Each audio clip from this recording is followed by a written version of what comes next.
starting software that will even give you a 30-day unconditional money-back guarantee. Don't miss out on this incredible new piece of software. Get your copy of The Art of Timing the Trade Charts today by visiting TFNN.com. The following is a presentation of TFNN.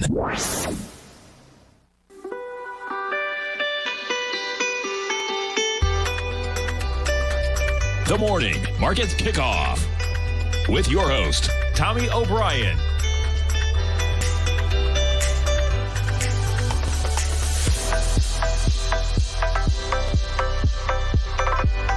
Now, Tommy O'Brien.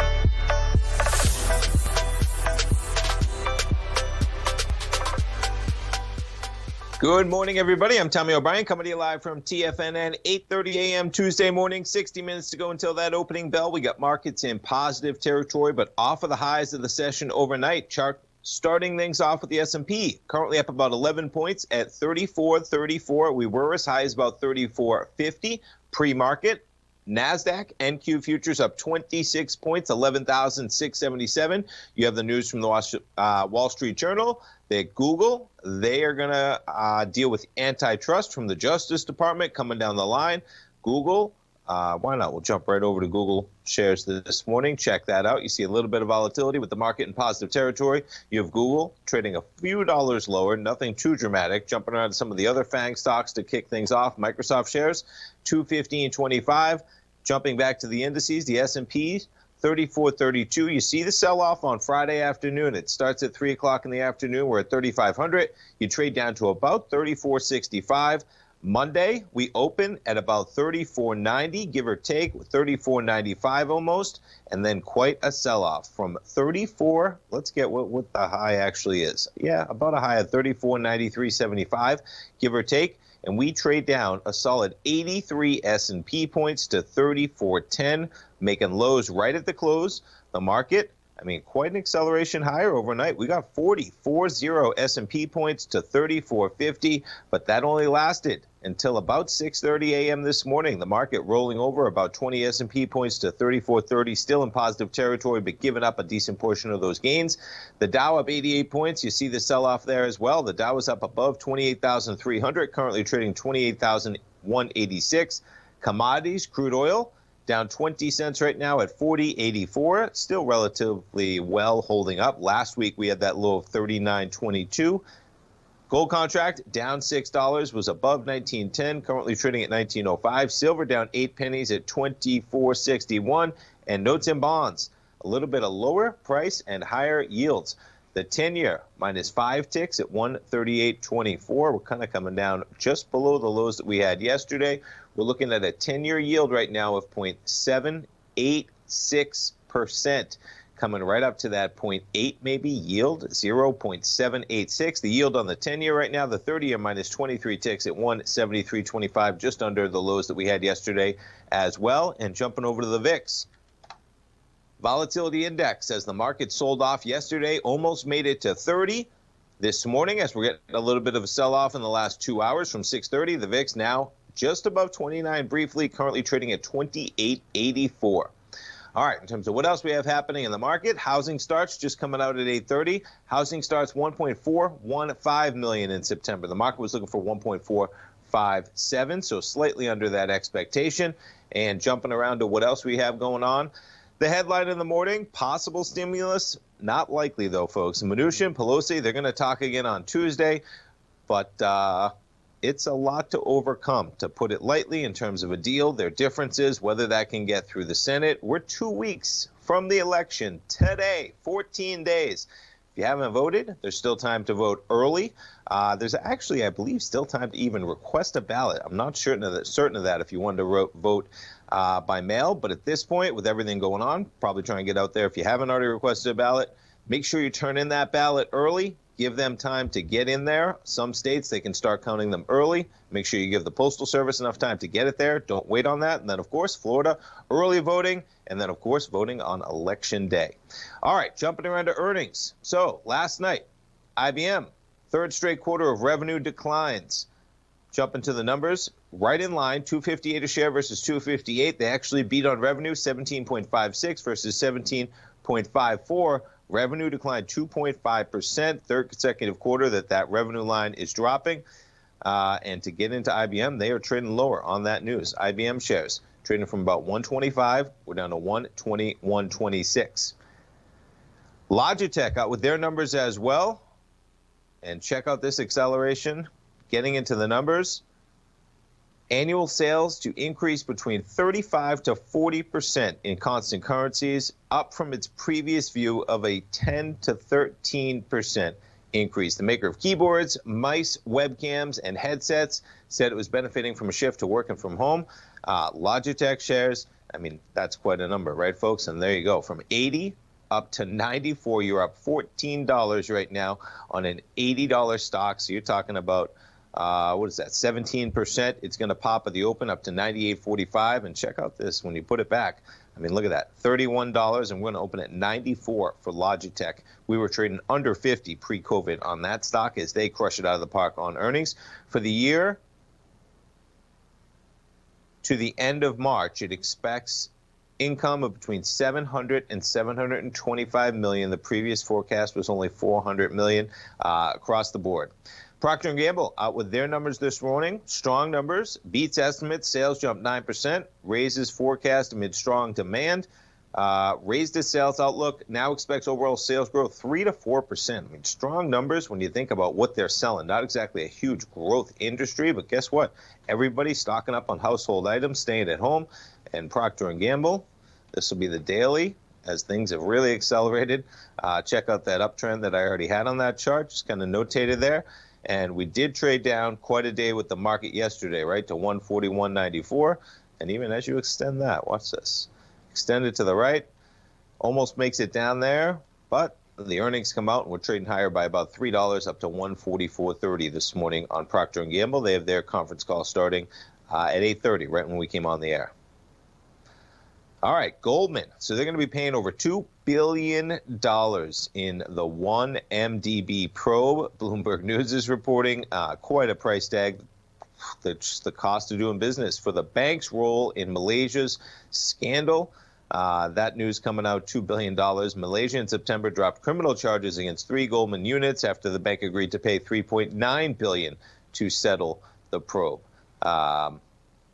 Just crazy statistics in terms of the numbers. Goldman shares actually higher this morning, 205.69, 206.50 Goldman trading at. All right, what else we got going on? Intel, they're going to be selling its NAND business to South Korean rival for $9 billion. Intel agreed for the $9 billion deal, so most of its memory business to South Korea's SK Hynix, the tech giant, moving forward more diverse technologies while shedding a major Chinese factory. Intel shares, as we wrap up this segment, there you see some volatility yesterday, up to 56.23, currently trading 54.82. Taking back a look at the S&P right now, a little bit of a sell-off. These are 15-minute bars from 6:30. We've kind of hung out right here at 34.34. Dicey territory when you look at where we are towards the lower end of that range of that sell-off we had yesterday. And that sell-off is 80 about S&P points. All right, folks, stay tuned. We'll come back after the break, see what else we have on tap for earnings this week, progressing through the week, and see what else we have going on in the market. Stay tuned, folks. I'll be right back.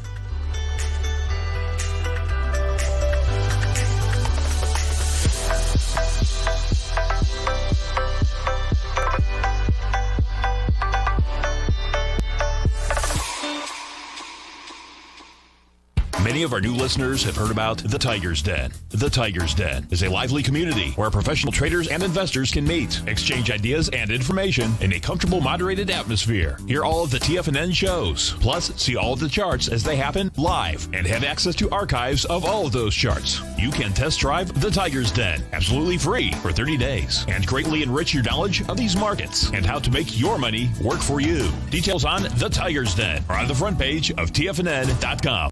TFNN has launched our brand new website. You can still visit us at the same TFNN.com URL, but when you do, you'll see a new and improved homepage with a much simpler navigation, whether you're watching Tiger TV live in high definition or just accessing your newsletter subscriptions. We even have new pricing in 6 months and yearly options. Check out the new TFNN.com now and experience all the upgrades. TFNN.com, educating investors. The gold market has taken off topside in a large way in 2020. If you want to take advantage of this sector, now is the time to subscribe to my gold report. The Gold Report took profits in 4 of its equities in the gold portfolio in the first week of January for a combined profit of 99.2%, with 2 positions left in the portfolio that have a profit of 67.5% as of January 7th. The Gold Report is a comprehensive look at the metals sector as well as the markets that move gold, which is the currency and bond markets. New subscribers get a 30-day money-back guarantee, so you have nothing to lose. Every Monday morning, I publish the Gold Report with coverage of gold, silver, bonds, the XAU, HUI, GDX, as well as more than 30 different mining equities. To see for yourself the types of profitable trades that are recommended within the Gold Report, sign up now by visiting TFNN.com. Don't miss out on the next great gold trade. Sign up today.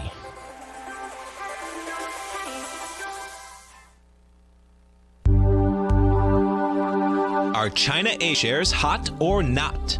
If you trade China A shares, now may be time to take a closer look.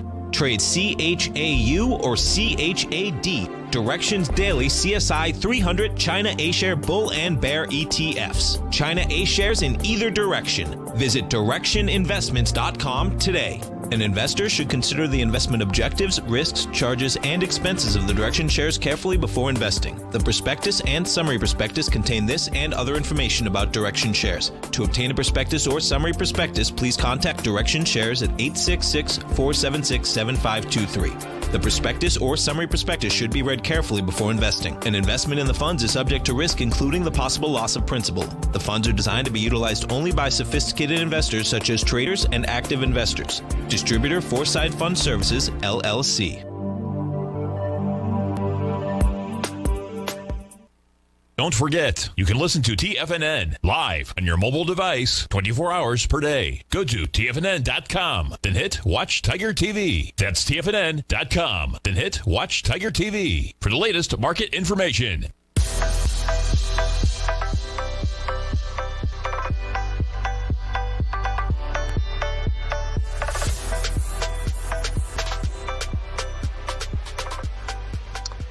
Welcome back, folks. We got the S&P's up about 13 right now. NASDAQ up 30. The Dow up 102. Jumping around to some of the stocks with action yesterday. How about that Canopy growth? Reaching $20. Quite the acceleration. I think that was up about 13% yesterday. This jumps back all the way if you put it back to last week. The one run really began a couple weeks ago. The vice presidential debate talking about cannabis and legalizing marijuana, taking it off the federal level 1 drug, et cetera. It actually almost hit that level of $20. We're trailing off a bit this morning, but these stocks, it might be the time that they start running those cannabis stocks. Some of the other stocks I like to take a look at, of course, Disney. Quite the pop they had on the reorganization news that they are going to be creating a whole other division to focus on how they get revenue, where that revenue comes from, where those films are put out to maximize revenue. We spiked to 132.47. Disney gives it all up in the span of 2 trading days back to where we were. Disney at 124.72. They get some short-term woes, but they're going to be a direct-to-consumer powerhouse. And I imagine that that division that they created is a step in the right direction. Now, for some context on Disney here, I've talked about this on my show before, but just to bring you along real quick, and I'm just going to delete all these. Clear the drawing set. So for a timeline of where Disney goes, so you know exactly what price you're dealing with in terms of their direct-to-consumer business model, this is a 3-year weekly. You go back to April of last year. So right now we're talking about a year and a half ago. That was the period of time where Disney made the announcement of their plans for Disney Plus, their streaming service. Okay, the market prior to that date did not know anything about the Disney Plus service other than they were going to have a service. I think they even may have announced the name of it on this announcement in April of 2019. They talked about their pricing structure. The market loved the fact that they were going to undercut Netflix in terms of the price. They talked about that they were going to bundle it with ESPN and Hulu for something like $12, $13. I should know myself. I have the bundle. But a very affordable price. If you're just getting Disney Plus, you're actually undercutting Netflix. And so the price of Disney accelerates in that week from $114 to a price point of $130. All right, things really heat up when it launches about a year ago. I believe it was October, November, they launch. Things really accelerate. The first week was phenomenal. I think they got 10 or 25 million subscribers right off the bat. Of course, COVID hits. Point being, we're at 124.23. When they first came out, their estimates, we've already exceeded anything that they estimated for like 4 or 5 years in Disney. So you're getting it at a price that was only about $9 above where it was trading at a year and a half ago, before the world knew anything in terms of if Disney Plus was going to be successful. And now, on their last earnings, which is August, so in the span of from April to August of the following year, 16 months, you had 100 million subscribers to a direct consumer platform. At some point, this business is going to right itself in the movie theaters and the parks business, and 100 million direct-to-consumer subscribers between Disney Plus, ESPN, Hulu. It's a powerhouse, and the brands they have, it's pretty unmatched. Now, taking that, we're going to jump to Netflix, because Netflix is the other powerhouse. And it doesn't mean that one has to eat the other's lunch in terms of both of them can be wildly successful. There's plenty of rooms. I have a Netflix subscription. I have a Disney subscription. I find tremendous value in both of them. Doesn't mean that I might not cancel one at one point, but I'll tell you, I was watching Netflix last night. So, there's a lot of value in both of those platforms. And Netflix has been quite a rocket from $250 at the lows to $530. They're out with their earnings tomorrow. Checking out the expected move, about $40. About $40. So if you were getting into the move, we're looking for a $46 move for the weekly options. When you look at the one-day move, we're looking at about $40 in terms of the move on their earnings announcement. And getting into, where that comes from. If you look at the money, right? You're talking about the weekly. You're paying, whether it's $24 for a put or a call, $532 stock Netflix. It's always amazing the amount of money they spend on content. I think they're up to almost $18 billion a year on content that they're spending. One thing I will say about Netflix, I'm not sure, some feedback in the den, in the YouTube Tigers den as well. There's a lot of programs on there that are dubbed. Now, Netflix does huge international business, of course. So I think, they're producing a lot of original content based in other languages besides English, and I think maybe they want to bring those shows in particular back to the American network to provide that content. But it's interesting watching shows where it's dubbed, where you can tell the people are talking about it. I just don't enjoy it that much, and we're running into it a lot when I'm pulling up Netflix shows, as they try and probably use that content they're making for other parts of the world and provide it as a value to U.S. viewers. But I don't know, not exactly something that I enjoy as much as the lips matching up to what they're saying, right? Or they could even just subtitle it, but dubbing it is just a different kind of viewing experience. All right, jumping around to some of the other stocks, we'll stay with some of the streamers. Amazon, one thing they do, Amazon Prime, I have that as well. 3207, we're trading a little bit higher. This is a 3-year weekly we're looking at on Amazon, and quite the consolidation, right? Amazon, you see it. I mean, they first traded to a high. We're going back to March of 2018 at $15.92, and you make it all the way down to $16.26 at the lows of March, and it takes off, and we're about double that price tag. When you look at the short term, Amazon basically even at about $32.17. Microsoft shares, you see the pullback we had that started at about 6:30 this morning. Microsoft right at 6:30 was up $2.17. We're about $2 below there at $215.70. Still in the positive from yesterday's close. We talked about Google. Antitrust coming down the line. You have Google down about $5, $5, $6, $7 at $15.27 from $15.34 yesterday. Facebook shares 260, 268, up a bit, and we get Snapchat earnings this week as well. Snapchat 28.80 from 28.66. Same thing, looking at the move. Quite a move when you look at a $28 stock. The move, $3.33. So you're talking about a solid 10+% move on Snapchat. And to take a look at where we've been, that's your short term. Snapchat, you could say trading higher. I mean, look at that open yesterday, right? Maybe getting in, a little positive sentiment ahead of their earnings. Snapchat been quite a run from under $8 to $28 and change. We were trading at about $20 pre-market. Makes sense. You're staying at home. You're on your phone more. I wonder how the TikTok saga is going to affect Snapchat. Will people ditching TikTok at all? Joining Snapchat? Nonetheless. All right, folks, pretty calm market waiting for this opening bell. We'll pull it up. We had a little bit of a sell-off. We're hanging at 34.37. You put it in some context, though, of where we were yesterday. We're near the lower end of that range. I mean, we're sitting basically where we were as of 2:40 in the afternoon yesterday. The sell-off really, was all day, but you could say a second leg at 2:30, trading at 34.50. By the end of the day, 34.10, the low, coming right into the close for the S&P. And checking out the VIX, keeping our eye on that elevated VIX, 28.81. All right, folks, stay tuned. I'll be right back in 3 minutes. We'll finish up the show. Be right back.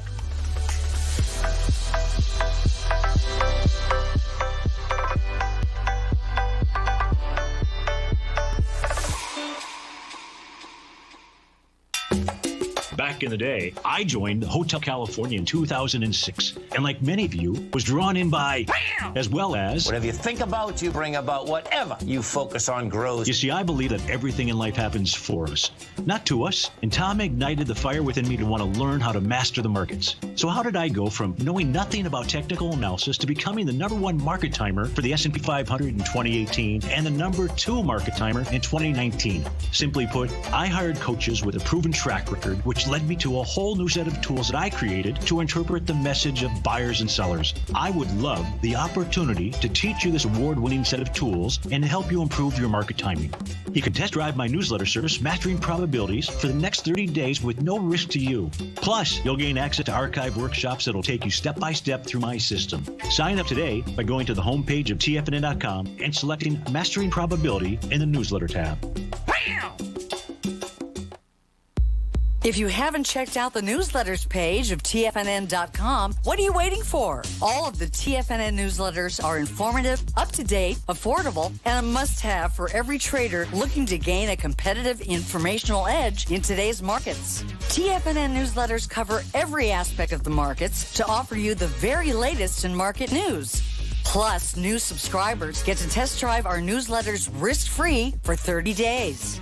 From all aspects of the markets, including stocks, bonds, metals, commodities, and tech, there's a newsletter to fit your needs exclusively from TFNN. Stay informed each day you trade and get that competitive edge that will help you stay ahead of the game. Visit our newsletters page by going to TFNN.com and click the newsletters button near the top of the page. TFNN.com, educating investors.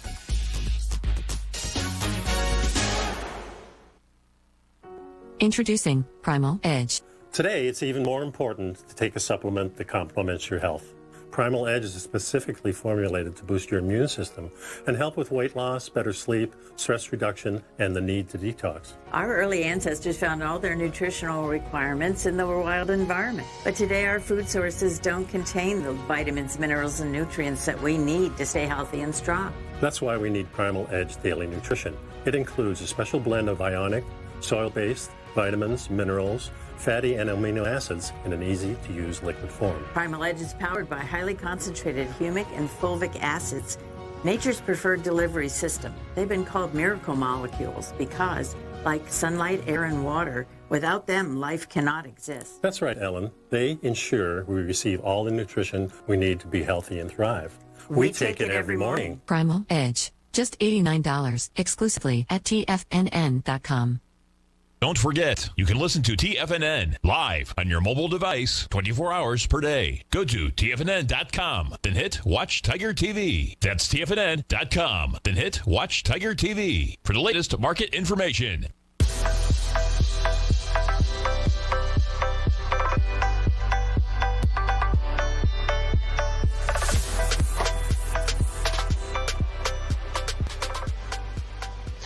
Welcome back, folks. We got the S&Ps positive by 14 right now. We got a chart of Google up here. Google negative overnight. The news breaking. I'll pull up the headline. The U.S. poised to sue Google Tuesday in a landmark antitrust case. The U.S. Justice Department is going to be suing Alphabet's Google Tuesday for allegedly violating antitrust laws by abusing its power as the world's largest search engine, according to two people familiar with the matter. This is Bloomberg reporting this. So the lawsuit, the most significant monopoly case to be filed in the U.S. in decades, as they put it, it's coming after Google, where they control 90% of the market over search on the internet. And it all makes sense, right? We all use Google. I use Google. I use Chrome almost exclusively myself. And they're coming at them in multiple ways here. So it's the first phase of what's shaping up in a multi-pronged attack. You have Texas Attorney General preparing a complaint against the company over its conduct in digital advertising. Google, of course, as we mentioned, a little bit lower today on that news. Nothing too dramatic. This was expected in a big way. Another group of state attorney generals, including attorneys general from Iowa and Colorado, readying separate antitrust cases of Google search. Justice Department been in talks. They're trying to get Democrats on board, not on board yet. Seems like something that could be a bipartisan deal. Google's long been a target of complaints. They do $100 billion in revenue, and they talk about even on mobile. When you get into mobile, Google controls essentially the entire market because it's the default search on Android and Apple operating. They pay Apple $8 billion a year for that privilege, according to estimates. And they have a deal with Firefox as well. So they're basically paying to make sure that no matter what, they are the only search item out there. 60 Minutes did a great story a couple years back. They brought on the CEO of Yelp, and they talked about in today's environment on Google, that company could not be started. It could not exist because Google doesn't allow searchers to find their company because it steers them to Google itself without even letting people realize that they're just within that Google ecosystem, crushing the competition. So we'll see. You got Google shares down this morning, waiting for that opening bell. Thanks, folks. Stay tuned. We got our man Larry Pesavento.